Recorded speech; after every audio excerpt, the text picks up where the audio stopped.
Hi, this is Scoggett, and today's video is going to be French fries my way. And when it comes to French fries, there's so many different varieties out there. You can buy them frozen, which you can get them in like the restaurant style.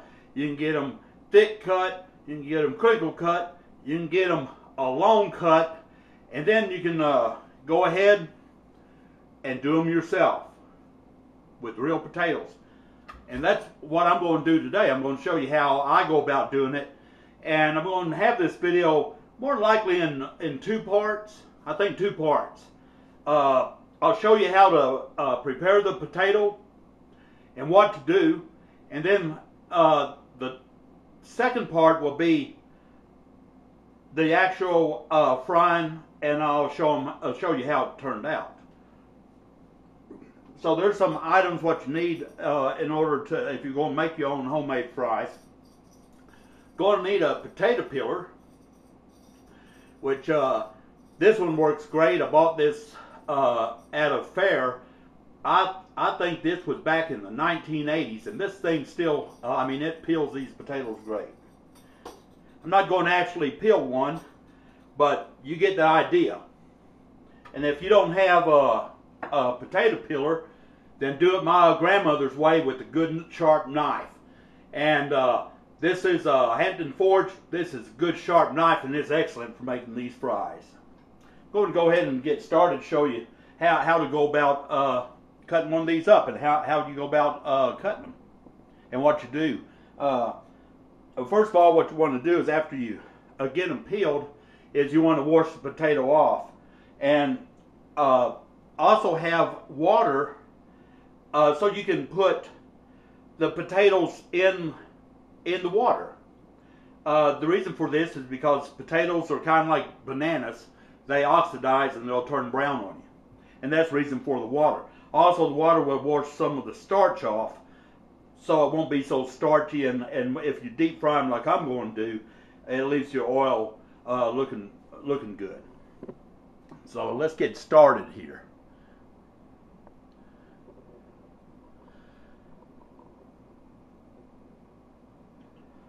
Okay, I have my potato here, and I've got my sharp knife. Like I say, I'm not going to peel one because that's self-explanatory. If you don't know how to do that, then I don't know. But first of all, what you want to do when you get your potato is you want to cut, take this here and just cut your end off like that. I'll put this off to the side because I'll be using this. And the reason for that, so you have a base. So you have a sturdy base. Well, it's not going to slide around on you. Because if you try to do it this other way without it, this is what happens. You're going to be doing this, where if you got a steady base and a flat base to it, then it's going to make the cutting of the potato easier.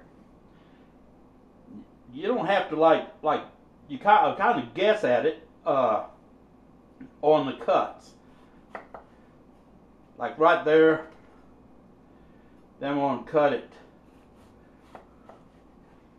I try to get these a little bit thick here, but I don't want them too thick. And like I say, this is a sharp knife, so it works out great. Okay, what I'm going to do is I'm going to put this one to the side. And what I got here on these is I've got like I can line them up with my knife, so that whenever I go to cut them, they're going to cut through easy.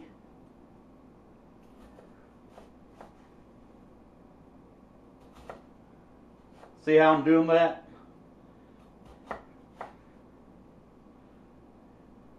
This might be a little tricky here on the end, but we got it.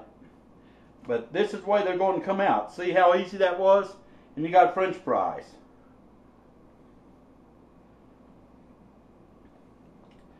Going to go ahead, and I got some water over here. So I'll go ahead and move the camera here and show you. And I've already cut up a bunch of them, so I'm just going to drop these in the water. Just like that. and this is a French fries what I've already cut up, so they're already done.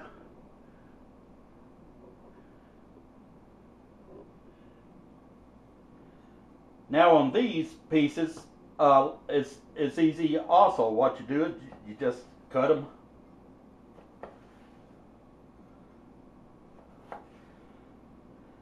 Just like this. And if they come out a little bit too thick, like this one, and this one, and this one, now that's no problem either. Because all what you do, just make a swipe with your knife.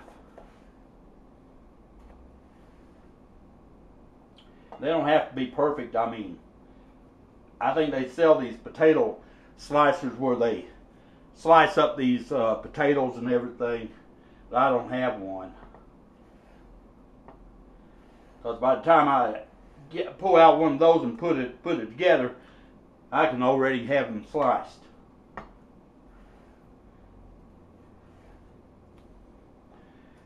That's all you have to do there. Very simple. Like I say, you need water, and let the fries just sit in the water. And wow, look at the size of that one. That's good size fry there. But just kind of let them hang out in the water there until you're ready to fry them. And then I'll have the second video and I'll show you what you need to do from there. This is Skagit, and I hope you try this. It's really, really good. Anytime you make like homemade fries, they're always better than the frozen ones. For some reason, they come out and they taste good.